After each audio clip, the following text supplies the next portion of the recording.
পৃথিবীতে আল্লাহ তাআলা অনেক মহিয়সী নারী পাঠিয়েছেন, জান্নাতি নারী পাঠিয়েছেন, অনেক উত্তম নারী পাঠিয়েছেন।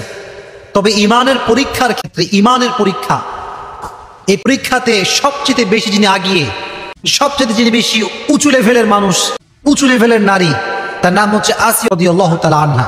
নামটা কি? বিবি আসিয়া। ইনি এমন একজন নারী ছিলেন, নবী করিম সাল্লাল্লাহু আলাইহি ওয়াসাল্লাম একবার মাটিতে রেখা টানলেন, রেখা, 4টা রেখা। বললেন কয়টা রেখা? 4টা রেখা। বললেন সাহাবা একরাম থেকে, সাহাবা একরাম বলো এটা কি? সাহাবা একরাম বলে, ইয়া রাসূলুল্লাহ ওয়াল্লাহু ওয়া রাসূলুহু আ'লাম, আল্লাহ এবং তার নবী ভালো জানেন, আমরা বলতে পারবো না। নবী বলেন হচ্ছে 4 জন নারীর নকশা আঁকলাম। এক হচ্ছে খাদিজাতুল কুবরা রাদিয়াল্লাহু তাআলা আনহা, 2 নম্বর হচ্ছে আম্মা জান আয়েশা রাদিয়াল্লাহু তাআলা আনহা, 3 নম্বর হচ্ছে ফাতিমা রাদিয়াল্লাহু তাআলা আনহা, 4 নম্বর হচ্ছে আসিয়া রাদিয়াল্লাহু তাআলা আনহা। এরা হচ্ছে পৃথিবীর 4 জন শ্রেষ্ঠ নারী, যাদের প্রশংসা আল্লাহ নিজেই করেছে। সুবহানাল্লাহ। তাহলে মোট কয়জন নারী আছে? এর মাঝে আসিয়া রাদিয়াল্লাহু তাআলা আনহার নামটা নবীজি বলেছেন, বলেন নাই? বলেছেন। তাহলে বোঝা গেল আসিয়া রাদিয়াল্লাহু তাআলা আনহার সম্মানটা হচ্ছে অনেক বেশি, অনেক হায়ার লেভেল অফ স্ট্যাটাস তিনি বিলং করেন। এজন্য আজকে আমরা তার জীবনী নিয়ে কথা বলবো। শোনেন, পৃথিবীতে কিছু কিছু নারী পুণ্য অর্জন করেছে। পুরুষদের মাঝে অনেক পুরুষ জীবনে ইমানের পরীক্ষা দিয়েছে, অনেক নেকি অর্জন করেছে, ইসলামের জন্য স্যাক্রিফাইস করেছে, আল্লাহর জন্য স্যাক্রিফাইস করেছে। তবে ইমানের পরীক্ষায় আমি আগেও বলেছি, আবারও বলছি, ইমানকে প্রমাণ করার ক্ষেত্রে সবচেয়ে একজন নারী বেশি এগিয়ে। তার নাম বলেন তো? হচ্ছে, বলেন নামটা কি? আসিয়া রাদিয়াল্লাহু তাআলা আনহা। মনে রাখবেন, আসিয়া হচ্ছে ফেরাউনের স্ত্রী। ফেরাউনের নাম শুনছেন আপনারা সবাই? মিশরের 2nd রামসিস ছিল তিনি। তো সে ছিল তৎকালীন সময় সবচেয়ে বদমাইশ, জালেম, এবং তার শানে তিনি বলাটা আসলে যায় না। সে হচ্ছে সবচেয়ে জালেম শাসক ছিল ফেরাউন। মূলত ফেরাউন কোনো ব্যক্তির নাম নয়, এটা আমরা মনে করি এটা ব্যক্তির নাম। মনে রাখবেন, ফেরাউন কোনো ব্যক্তির নাম না। তৎকালীন সময়ে মিশরে যেই গভর্নর হতো, যেই প্রধানমন্ত্রী হতো, তার নাম থাকতো ফেরাউন। তবে এই ফেরাউনের নাম সবচেয়ে বেশি হাইলাইট কেন? কারণ এর কথা কোরআনে আছে। এই সবচেয়ে বেশি জালেম ছিল এই ফেরাউন। মুসা আলাইহিস সালামকে কষ্ট দিয়েছে, আসিয়াকে কষ্ট দিয়েছে, এটা হচ্ছে সেই ফেরাউন। তাহলে বোঝা গেল ফেরাউন কোনো ব্যক্তির নাম নয়, বরং তৎকালীন সময় মিশরের যেই গভর্নর হতো তার নাম হতো কি? আওয়াজ নেই, বলে নাম ছিল কি? ফেরাউন। তাহলে ফেরাউন কোনো ব্যক্তির নাম নয়। প্রিয় ভাইরা, মনে রাখবেন, যার স্বামী বড়লোক হয়, যার ছেলে বড়লোক হয়, যেই মেয়ের বাপ বড়লোক হয়, এদের ইগো সমস্যা হয়। কথা ঠিক আছে না যুবক ভাইরা? বলো। বাপের টাকা বেশি হলে মেয়েদের ভাবের কোনো অভাব নেই।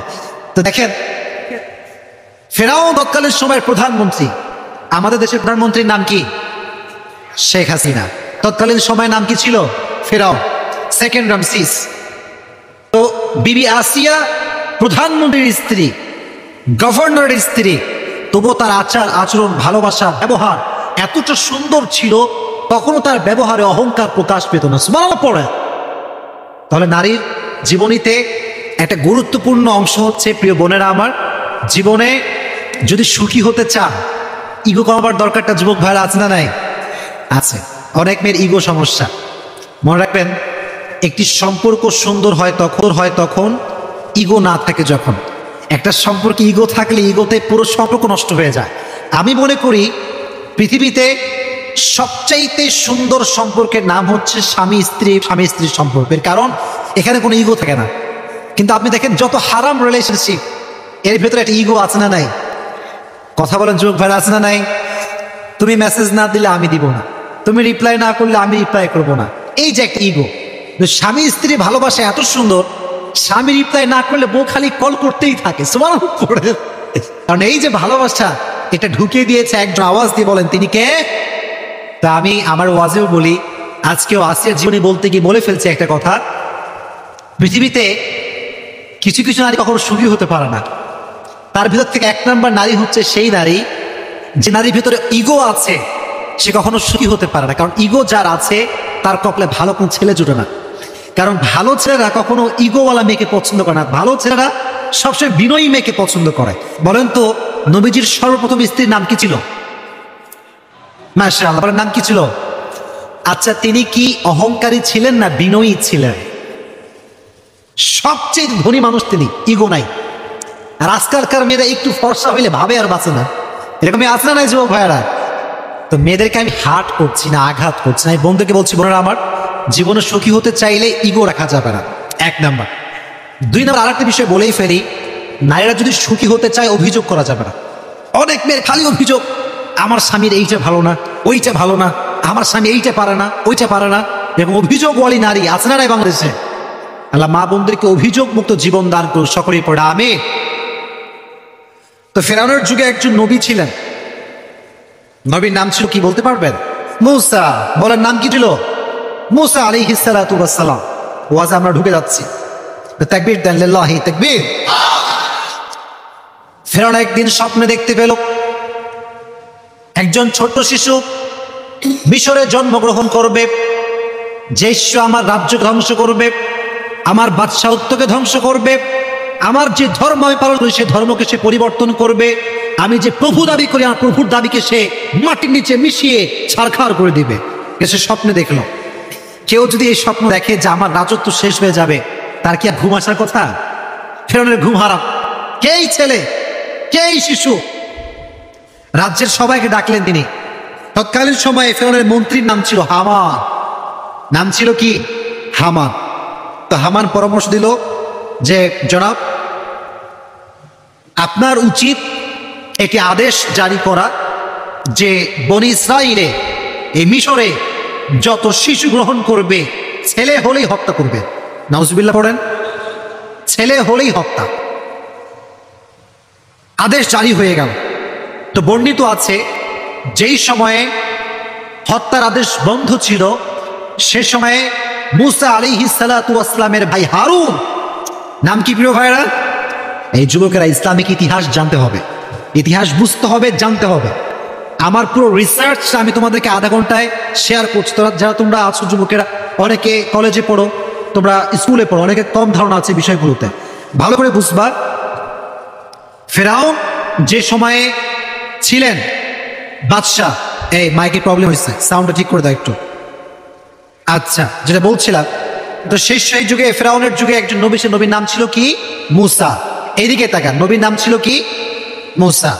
নবীর আরেকজন ভাই ছিল, ভাইয়ের নাম ছিল কি? হারুন আলাইহিস সালাতু ওয়াস সালাম।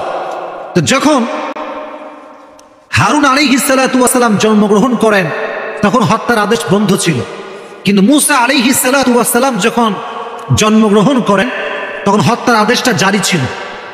তো মূসা আলাইহিস সালাতু ওয়াস সালামের আম্মা জান বড় ভয় পেলেন যে আহা, যদি আমার সন্তানকে হত্যা করে তাহলে আমার কি হতে পারে, তাহলে আমার কি অবস্থা হতে পারে। তিনি অনেক ভীতু হয়ে গেলেন, অনেক ভয় পেলেন যে আমার কি হতে পারে। তখন তিনি যে কাজটি করলেন সেটি হচ্ছে ওনার সন্তানকে তিনি গোপনে লালন পালন শুরু করলেন, গোপনে, কেউ জানতো না। একটা বাচ্চা যে জন্মগ্রহণ করেছে তার ঘরে কারো কোনো খবরই ছিল না, তবুও ভেতরে একটা ভয়, ফেরাউন যদি জানতে পারে, যদি লিক হয়ে যায়, খবর হয়ে যায়, তাহলে আমার কি হবে। তো আল্লাহ তাআলা আদেশ করলেন যে হে মুসার মা, কথা কি বোঝা যায় যুবক ভাইরা? বলেন কথা বোঝা যায়? যায় যায়। তাকবীর দেন, লিল্লাহি তাকবীর। আল্লাহ তাআলা মূসা আলাইহিস সালাতু ওয়াস সালামের মায়ে একটা আদেশ বুঝাই দিলেন যে তুমি তোমার সন্তানকে ছোট্ট একটা কাঠের বাক্স তৈরি করো, কাঠের বাক্স তৈরি করে তুমি তোমার সন্তানকে নীল দরিয়ায় ভাসিয়ে দাও। তো যখন আল্লাহ তাআলা আদেশ করলেন তখন তিনি তাই করলেন। ছোট্ট একটা বাক্সতে মূসা আলাইহিস সালাতু ওয়াস সালামকে বন্দী করলেন, বন্দী বলতে রাখলেন, এবং তাকে তিনি ভাসিয়ে দিলেন। তবে প্রিয় ভাইয়েরা, আল্লাহ তাআলা ওয়াদা করেছিলেন তুমি আমার উপরে ভরসা করে বাচ্চাকে ভাসিয়ে দাও, তোমার বাচ্চাকে ফেরত দিয়ে দিবে একজন। আওয়াজ দিয়ে বলেন তিনি কে? সাউন্ডে কোনো সমস্যা হচ্ছে? তো আমি যেটা বলছিলাম, আল্লাহ তাআলা তাকে হৃদয়ে চিন্তা দিলেন তুমি তোমার বাচ্চাকে ভাসিয়ে দাও। তো বাচ্চাকে ভাসানোর পরে মজার ঘটনা দেখেন, খুব ভালো করে খেয়াল করবেন। বলেন তো মূসা যখন জন্মগ্রহণ করেছিলেন তখন কি হত্যার আদেশ বন্ধ ছিল না জারি ছিল? বন্ধ ছিল না জারি ছিল? জারি ছিল। তো এই বাচ্চাটা ভেসে ভেসে ভেসে কার কাছে আসছে জানেন? ফেরাউনের যেই প্রাসাদ, প্রাসাদের সামনে যে দরিয়ার ছোট্ট একটা নালা চলে গিয়েছে, সেখানে সে থামছে। তো বিবি আসিয়া রাদিয়াল্লাহু তাআলা আনহা এবং তার বান্দি যারা ছিল, দাসীরা সব বসেছিল সেখানে। ছোট্ট একটা কাঠের সিন্দুক ভেসে আসছে, সবে অবাক, কিরে এইটা। যখন খুলেছে দেখছে এত সুন্দর ফুটফুটে বাচ্চা, এতটা সুন্দর বাচ্চা, যতটা সুন্দর বাচ্চা তার জীবনে কখনো দেখে নাই। সুবহানাল্লাহ পড়ে। নবীর চাইতে ইনবি সুন্দর হয়। তো দেখে আল্লাহর কি জেরা খেলা, এটা বড় বোঝা, বড় দায়। তো আসিয়া রাদিয়াল্লাহু তাআলা আনহা অনেক পছন্দ হলো। উনি বললেন, ঠিক আছে, এই বাচ্চাকে তোমরা নিয়ে আসো, এ আমার ঘরে থাকবে। এবং ফেরাউন তো যতই হোক স্বামী হলে ভালোবাসা স্ত্রীর প্রতি থাকে না, থাকে, ভালোবাসা থাকেই। তো বিবি যখন বলছে এটা আমার পছন্দের বাচ্চা, এটা আমার লাগবে, তখন ফেরাউন বলছে, ঠিক আছে যাও, কোনো সমস্যা নেই, আমি একে রাখবো। দেখেন আল্লাহ তাআলার ওয়াদা কতটা সত্য। মনোযোগ আছে সবার?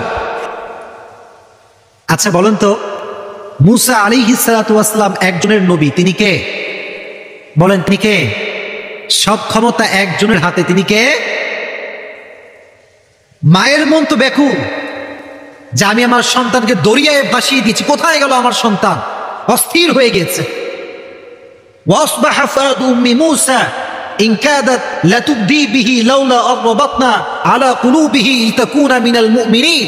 আল্লাহ বলছে, আমি মুসার মায়ের অন্তরকে ঠান্ডা করে দিলাম, কারণ যদি আমি ঠান্ডা না করতাম সে অস্থির হয়ে যেত।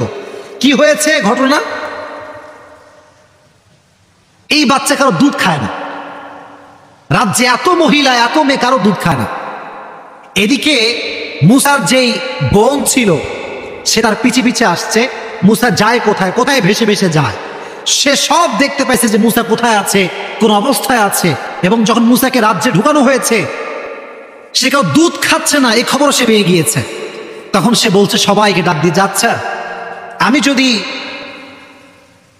একজন নারীর সন্ধান দিয়ে আপনাদেরকে, এমন নারী যারা এখানে আসলেই বাচ্চাটা দুধ পান করবে, আপনাকে তাই গ্রহণ করবেন? সে বলছে অবশ্যই, নিয়ে আসো। কোথায় সেই মহিলা?